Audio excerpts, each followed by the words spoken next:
March 29th, 2024, and talk about a beautiful day. It is a beautiful day here in South Carolina.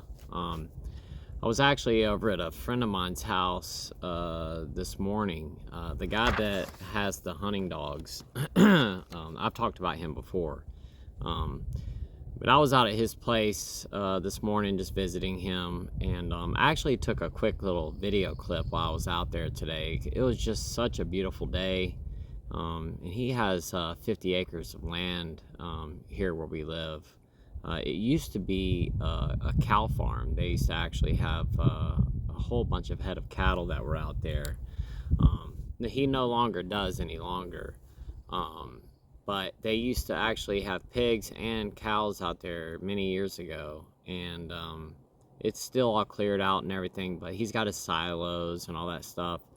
I'm going to add that clip at the end of today's video just for you guys to check it out. Just see how pretty that is. I mean, it's a South Carolina farm. Pretty, what's the word that I'm looking for? It's pretty much what you see around here as far as farms go. I mean, they all pretty much look about the same, but just figure I'd give you guys an idea of what a farm looks like around here. It's just so pretty, and there's a whole bunch of farms out there. His property backs up to a whole bunch of different farms right there. There's another barn in the background that you can see, and people grow all kinds of things out there. We actually have Lay's Potato Chips has a huge farm close to where I live. A lot of people don't like it because a lot of people around here have horses and they spray the crops with planes. It tends to really upset people. But we do have a lot of crop around here. We grow a lot of cotton here. We grow a lot of soybeans and peanuts, corn. There's a lot of crop that are grown in South Carolina. And from what I understand as well, we grow more peaches here in South Carolina than Georgia does, actually. You know, Georgia's called the peach state, but South Carolina actually grows more peaches than Georgia does. For the past couple of years, just a quick little fact, I'm not trying to get off subject, but for the past couple of years, our peach crops have not been very good. The peaches start to come into bloom around February, and if we start getting a bunch of really hard frosts, it kills the peaches and or the blooms. And for the past probably 4 or 5 years in a row, our peaches have just not been very good. It's really disappointing. It's one of my favorite fruits. Honestly, it probably is my favorite fruit. And they just haven't been the greatest in the past couple years. I'm really hoping that this year that we get a really nice peach crop. Although I don't eat a lot, there's nothing better than a fresh peach, especially on a hot summer day. I'm telling you. And I really like to take the peaches. I'll pull the skin off of them. I'll chunk them up and I'll put them in Ziploc bags and freeze them, and I'll throw them into my smoothie when I make my protein shakes. And man, I don't know what it is about the peach, but when you blend that in with the vanilla protein powder and the kefir, it just makes it's like peach ice cream. But anyway, I'm getting off topic and I'm thinking about peaches now, and I want one. But today I want to talk about what life is like living with cirrhosis. And I know I've talked about this many times on the channel and talked about cirrhosis and the fact that I have cirrhosis, but a lot of people come to this channel just for that reason, because they want to know. They want to know, you know, what it's like having cirrhosis, what the symptoms are like. And I guess just a lot of people are curious, you know, for lots of reasons. I would imagine a lot of people are wondering if they have cirrhosis or if they have some liver damage from the amount of drinking they've been doing. And not just that, there's a lot of people that come to the channel who have family members who have either gotten sick from alcohol or just all kinds of different reasons. But today I just wanted to kind of just touch on what life's like day to day living with cirrhosis, and the things that, you know, I go through, things that go through my mind, and just what my life's like ever since I've been diagnosed and, you know, been dealing with this disease. The first thing on my list today, and I'm sure a lot of you, there's a lot of people here on this channel as well who have cirrhosis, so a lot of people are going to be able to they're going to be able to relate to what I'm talking about here. One of the biggest things that comes along with cirrhosis is lethargy, and you're just so tired all the time. I am always tired. It's you know it's just one of those things that comes along with it. Your your liver's not able to pull the nutrients and minerals that it needs, and there's just all kinds of things that come along with it. Your liver's not able to filter the blood properly any longer, and it just creates this tiredness that will just not go away. Now, I'm not saying every single day is like that, but for the most part, you're just tired all the time, and it's a chore just to get out of the bed sometimes in the morning. There's a lot of days where I just want to lay in the bed all day long just because I'm so tired. And I push myself every single day to get up and move around. I got to be honest with you. I really would like to lay in the bed most days because I am so tired. But I make myself get up every single day. I push myself, and I push through that uncomfortable feeling. And there's a lot of pain that comes along with cirrhosis as well. You get pain in your liver, just pain all over. And just getting up some days can just be really tough. And I make myself do it every single day. There are some days where I just can't. I can't do it. But for the most part, I'd say 90% of the time, I make myself get up and do things because I just don't want to lay in the bed and not be productive. Doing things, being productive is something that I just really look forward to. I really like to stay busy because a lot of there's a couple things on this list I'm gonna talk about, and I've been talking about this for over the past couple of weeks about staying busy, and one of the biggest reasons I stay busy like I do is because I don't want to think about the depressing stuff that comes along with this. As long as I keep my mind busy, I tend not to kind of drift off into those negative thoughts. But sometimes it does happen, and it's unfortunate, but it's just part of it. This isn't one of those things that's very exciting to have, and it can be depressing. Another thing that that comes along with this is I'm always concerned about when I'm gonna get sick again. I've talked about this. There's just really not a lot of warning signs for when that happens. And just one day everything will be fine, and the next day you wake up and you just don't feel good, and next thing you know you're in the hospital. There and not just with the cirrhosis, but I have chronic pancreatitis, and I've had pancreatitis in the 3 times in the past year. It keeps coming back, and it scares me because I just never know when that's going to happen. It's really hard to make plans because I'm always afraid what's around the corner. It really puts a damper on doing any kind of traveling. I'm afraid to go too far. Anything like maybe like if I was to think about doing something like going on a cruise with my family or something, I would be way too scared to do something like that.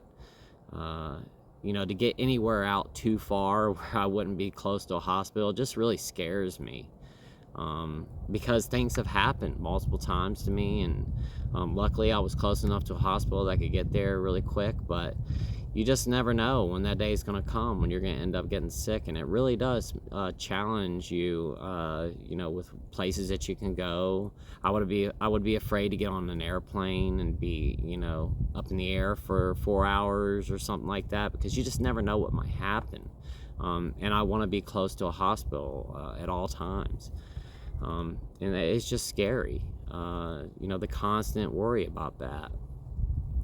And not with that, the constant worry about the ascites. And I've talked about this, but that was the worst part of this, and is the worst part of this, in my opinion. And there's other things that are pretty bad, but the ascites is just so uncomfortable. And not just that, it's embarrassing. You can barely even bend over to put your shoes on, and even laying in the bed is just so uncomfortable because you just cannot get comfortable. I had this thing and for any of you guys who are suffering with ascites, I need to make a video about this and show you guys my setup for how I set my bed up for when I have ascites. I think it'd be really beneficial to show you guys how I do that. Now that I think about it, I am going to make a video about that and show how I set my bed up with my pillows. I tried everything, and when I say I tried everything, I mean I tried every single thing I could do to get comfortable in my bed. At one point, it didn't matter what I did, I could not get comfortable. I was putting pillows underneath my legs, I was putting pillows on the sides of me, and all this stuff. And I finally bought a pillow that has the arms on it. And instead of explaining it all to you right now, I'm going to do a video on that. It'll be a very short video. But I'm going to show how, like, sitting on a couch or either laying in the bed, how I found the best method to lay down. Because another thing too is when you have ascites, you can't lay on your side because all that fluid, it pulls on your stomach, and it'll actually start to pull on your back.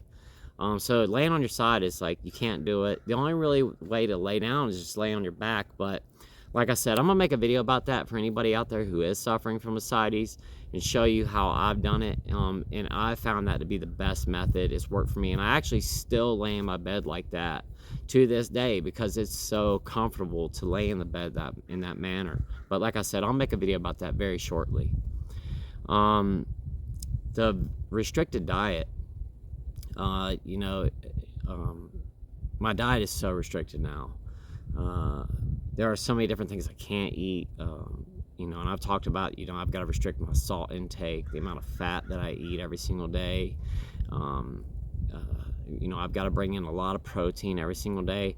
It's basically now, it's not what I want to eat anymore, it's what I have to eat. And I talked about this in one of my videos not too long ago when the doctor told me, he said, you don't live to eat any longer, you eat to live. And that is so true. I rarely ever get to eat what I want anymore, and that can be pretty depressing. Food is so good, and there are so many good foods out there. And I'm not saying that I don't every once in a while might have something, but you know, if I do, it'll be very small. I don't splurge on anything. If I do eat something that I want to eat, it's a very, very, very small portion of it. I never go overboard with it because I just know what's going to come down the line if I do. And like I said, I don't want to have ascites again. I know it's going to happen one day. But I do everything in my power to prevent that from happening. So it really is. It's very constricting, but it's just part of it. And as much as it's not fun, at the same time, I've done a really good job of controlling the ascites and keeping that at bay. And keeping the ascites at bay allows me to live my life in the best manner that I can. I'm allowed, you know, I'm able to do more things when I don't have the ascites. Now, like I said, I am tired all the time, but I can get up and do things. I can push myself through it, but I'm telling you, with the ascites, it's almost impossible. You know, I've talked about when I came home from the hospital the second time, I had to have a walker to get around, and the ascites was so bad I couldn't even stand up straight. I had to lean on everything when I was doing stuff. And I just don't want to go back to that. So, you know, dealing with the other stuff, you know, like not eating what I want, restricting my salt, which ever since I've restricted my salt, my palate has changed so much, and I don't really even desire salt any longer. I really don't even like salty food anymore, which is really weird because that's all I used to ever eat. And now I don't. But that's just part of it, and that's part of what comes along with it. Another thing that I'm constantly concerned about and worried about is when I'm gonna have my varices burst again. When that's gonna happen, if I'm gonna have internal bleeding, that has got to be one of the scariest things that comes along with this. Because there's just, like I said, there's no warning. And you know, and another thing that's on my list here is I'm always nauseous. And for any of you guys out there who are watching this who are suffering with this disease as well, you know what I'm talking about. The complete loss of appetite. You're not hungry at all, and when you are hungry, you know, you can't really eat what you want, which it just isn't fun. But you know, like I said, you're just always nauseous. And there are some days where the nausea is so strong. I don't know if I'm going to be able to hold it back. I am so afraid of throwing up now. And like I said, when I used to be a drinker, I would throw up. I didn't even have to even do anything. I'd stick my finger down my throat or anything. I'd just lay on the toilet and throw up. And now I do everything I can to fight it. You know, I put cold compresses on my head, or I'll hop in a cold shower, lay on my bed, you know, just basically a pair of shorts on to cool off. Because when I start getting really nauseous like that, a lot of times I'll get really hot. And I just do everything I can. I'm a power ginger ale. I'll take a onidestrin. And I usually take that about 2 to 3 times a day, at least every single day, which also adds to the to being tired. The onidestrin or Zofran, it makes you really, really tired. I mean, it makes me so sleepy that I mean, I could honestly be standing up and start to fall asleep. It makes me so tired. And I've had moments where I've been, you know, out in public. And I had just taken my medication, you know, an hour before or whatever, and I can barely even keep my eyes open, because it really makes me so tired. But, you know, I just want to do everything I can to stop the nausea, because I don't want to vomit, because I'm so afraid of those varices bursting again, because anytime I've ever thrown up, they've burst, and I'm not kidding, every time. I know that if that happens, they're probably going to burst. I'm going to be back in the hospital again, and I just don't want to go back to the hospital. So it's this constant worry of, as soon as you start to feel that nausea come on, the first thing that flashes in my head is, you know, am I going to end up back in the hospital? Is this going to lead me down this path? And I get really afraid. And my wife, if she's here, she'll help me. Because I panic. I get so afraid. And she gets very scared too, because she doesn't want to have that happen either. So there's a lot of fear that comes along with this. You know, and I try my best not to let it affect me that way, but I'm a human being, and, you know, we all want to live, and we all want to live healthy lives, and nobody wants to end up in the hospital, and that's just it's a constant worry. It's constantly on my head. Another thing as well is, you know, I'm just constantly wondering what my liver numbers are, which, you know, I just had some blood work done last week. I haven't gotten the results back yet. Actually, I'm sorry, I just had them done earlier this week. It was, I think on Tuesday. I had to go to my GP, and she did some blood work. I haven't heard anything back from them. Usually if something bad comes up, they'll contact you, and I haven't heard anything back yet. So I would imagine everything's okay, and I haven't gotten on the portal to look yet. And I'm honestly, I'm not that well versed in looking at the numbers, so I would be afraid to really go on there. I need a doctor really to explain it to me, but you know, it's just a constant worry. What are my liver numbers now? What's my liver health? You know, where am I at with that at this moment? You know, there's just no telling.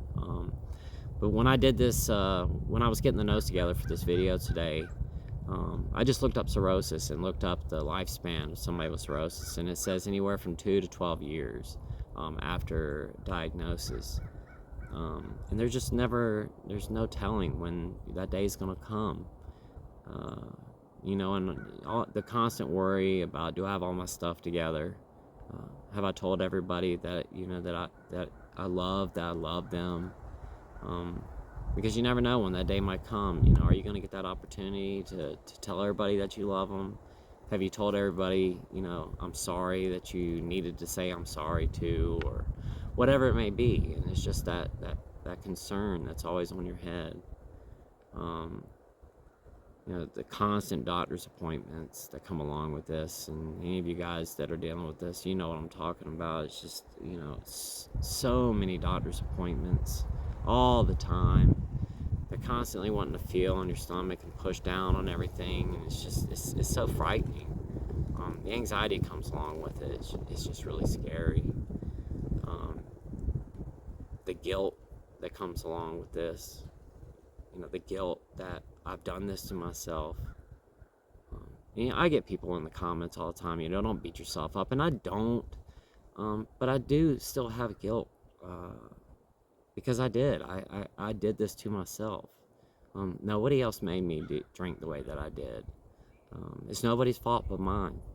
And there is guilt that comes along with it. There's guilt because I have children, I have a wife, and I'm probably gonna end up leaving this earth a lot earlier than I should have.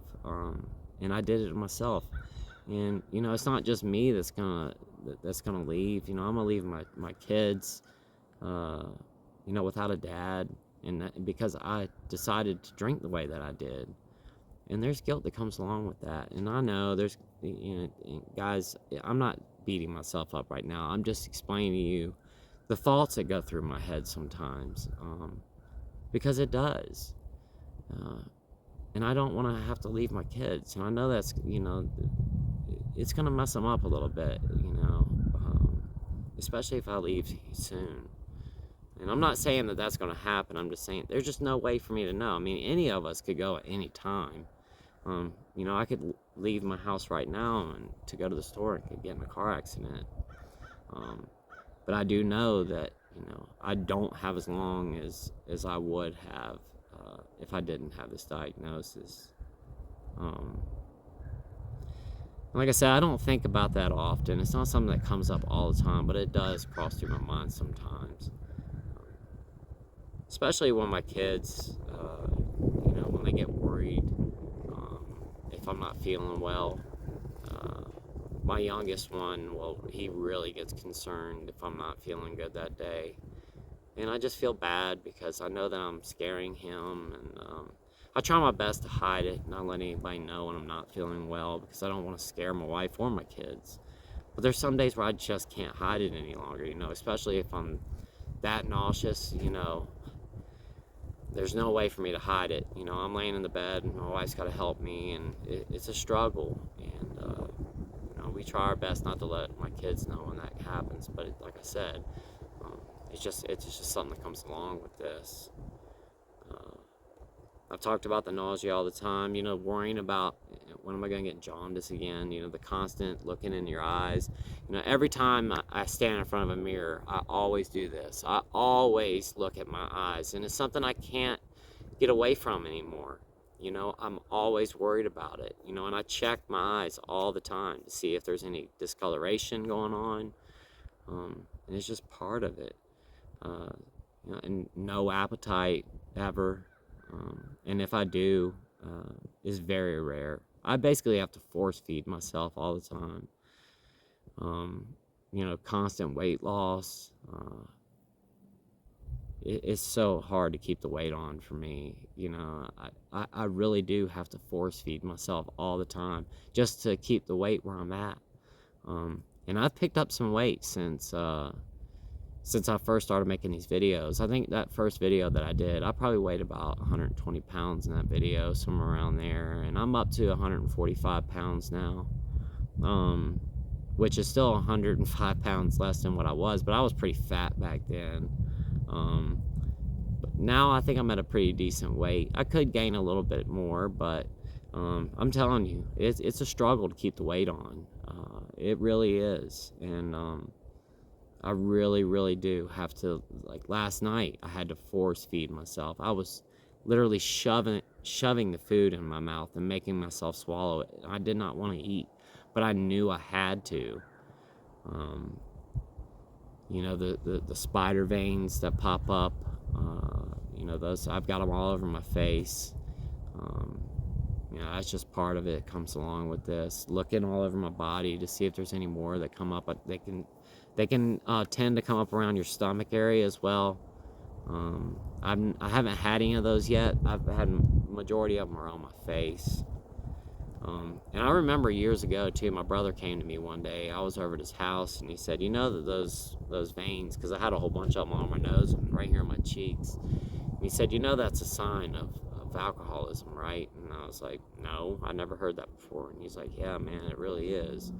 And it wasn't much longer after that I ended up getting diagnosed. which was crazy, and I never knew. I thought the whole time that it was, I can't remember the name of that skin problem that you can get, but it just causes like redness.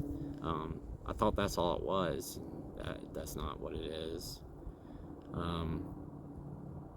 The worry about my teeth, because when you have liver disease, one, you're not getting the nutrients and vitamins that you need, and minerals, but it depletes the calcium in our body, which can lead to, our bone density not being the same, and can cause destruction to our teeth. And like I said, I've had to have multiple teeth pulled. I'm always worried now, what's next? When are they going to have to pull more? It just scares me to death. I'm worried about malnutrition. I've been diagnosed with malnutrition multiple times, and I feel like I'm finally getting better now. But I just never know when that day's gonna come. When I start getting sick again, I'm gonna have to deal with that. When will the encephalopathy come back again? And that's one of those things you're just not gonna know. And it's probably going to be somebody else that's going to pick up on it because you're a little bit confused. You're probably not going to know that you have encephalopathy. I know I didn't when I did. Am I got to get back on the Xifaxan? Because I don't take Xifaxan right now. I have some in there, but I'm not on it right this moment. My doctor told me I don't need to take it right now. But, when am I going to have to get back on that again? When am I going to have to start taking the lactulose again? When am I going to have to start taking the spirulactolone again? When am I going to have to start taking the Lasix again? There's another 4 medications that I'm going to have to add to the list of stuff that I already take every single day. And it's hard enough to keep up with the medication I'm on as it is. And I just don't want to have to deal with that. I know it's coming. It's inevitable. It's going to happen again. And I've talked about this as well, and this is kind of embarrassing, but it's just part of it, and that's why I'm open and honest and completely honest with you guys. But the lack of sex drive. I'm still relatively young, and I have absolutely no sex drive at all, and that was not always the case for me. It was actually the exact opposite, and I don't know what to do about it, and it's very concerning. I've talked to my doctor about it. I don't know. He told me to give it some time. Maybe it would come back, and it really hasn't. And I don't want to harp on it, but it's part of it. Any of you that are out there that are suffering with this disease, I'm sure you know what I'm talking about. And it's part of being a human. That is how we are here. It is a huge part of humanity. If it wasn't for that, we would not reproduce, and it's just something that it's just disturbing and something that I have to deal with. So anyway, that's basically it for my list today for the things that I have to deal with. Just the constant worry and some of the symptoms that I deal with on a daily basis. I just wanted to share this today for any of you guys that are out there who are dealing with this stuff. Let you know that you're not alone. And for anybody out there who might think they might have something going on, just to give you some kind of idea of what some symptoms are, to let you know if maybe you need to go see a doctor. And if you think that you do, that you might have some kind of liver problem, please go see a doctor. There are so many things I could do for you, to help you to stop it in its tracks, keep it from going too far. And one of the biggest things, that needs to happen, if that's the case, is you've got to stop drinking. You have to. The damage is done, but if you continue to drink, you're gonna keep building onto that damage, and you do not want to do that. Stopping the alcohol can kind of halt it in its tracks, and you can expand your life for as long as possible, and you really want to do that. So with that said, if you are having any of these symptoms, any of this stuff, go see your doctor, please. And once again, I'm not a healthcare professional. I'm not a doctor. These are just my experiences, things I've been through. I do have cirrhosis, but But I just wanted to share this stuff with you guys today. For any of you guys that are out there who are curious, think you might have a problem, or any of you guys that are out there who actually are suffering with this disease, just to let you know that you're not alone with the stuff that's going on. So, with that said, guys, just want to say two last little things before I get off of here. I just want to say thank you so much to Caroline. She donated yesterday to the Cash App. Once again, if you want to donate to the channel, link to the Cash App is in the description. That's the best way to donate to the channel if any of you guys are interested. Once again, I'm not asking, but I do want to get this information out there that, you know, YouTube does take a large chunk of that, and if you do want to donate, I greatly appreciate it. Cash App would be the best way to go. And once again, I'm not asking anybody to do anything. I just wanted that to be there for you guys to know that. And then last but not least, my wife started a sale this weekend, an Easter sale on the t-shirts and the merch. 20% off this weekend for Easter on the t-shirts. So if you're interested, the link's in the description for the merch. All the items are listed there. Each one of them has an individual link. Each one of the colors of the shirts, everything is in the description. All you have to do is go there and click on the link. It'll take you straight to the store. And you know, if you want to order something, like I said, 20% off on the merch this weekend on the shirts. And another thing too is that if you order any merch this weekend, we will throw on a free keychain for you guys. And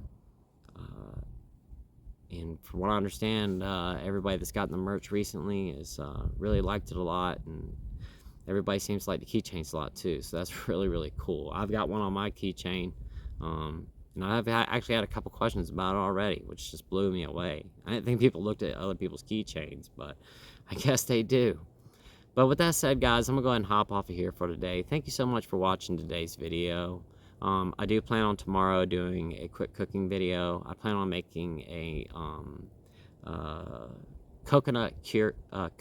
butternut squash coconut curry soup. And the reason for the butternut squash is because I grew a whole bunch of it in my garden and froze a whole bunch, and I need to cook it. And my daughter's been begging for me to make a curry soup here lately, so I promised her I'd do it, and I figured while I'm doing it, I would film it and show you guys. I'm gonna do it liver healthy and all that good stuff as well. And also, David from Canada, the one that I interviewed, has been asking me to show him how to make sweet tea the southern way. Now, I do not recommend that anyone drink this, but he's been asking, and while I'm doing the cooking video, I'm gonna go ahead and show you guys how southern sweet tea is made. But once again, you know, if you want to drink it unsweetened, that'd be totally cool. But with the amount of sugar that I'm gonna show you guys now, my daughter does drink a lot of sweet tea. That's what and I make it for her because she asks.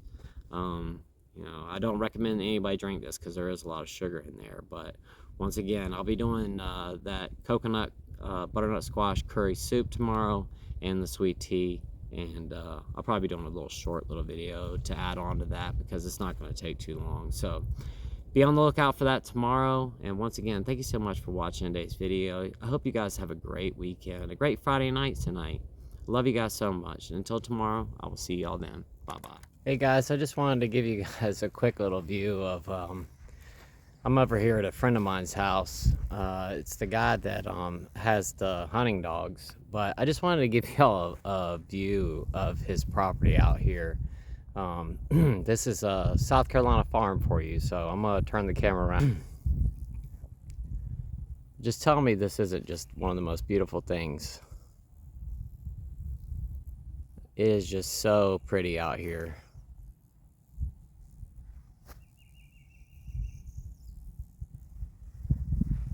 You got those silos out there. He used to have cattle out here a long time ago, but there's all this wild garlic growing everywhere out here, and I can't get it out, but you can just see the wild garlic growing everywhere out here. Those big oak trees out there. I mean, this is just beautiful, and it is a beautiful day here in South Carolina. Back down this way right here, he has a pasture with a bunch of persimmon trees that he's planted out there. I might walk up there in a minute, but he's got his hunting stand up there as well. And this building right here, they used to house pigs in it. But it is just one of the most pretty places. But anyway, I just wanted to show that y'all would like to see that, just how pretty it is out here. Like I said, I mean, just look at that background. It is just so beautiful. And not a cloud in the sky today. Beautiful day in South Carolina. But anyway, just wanted to show y'all that real fast.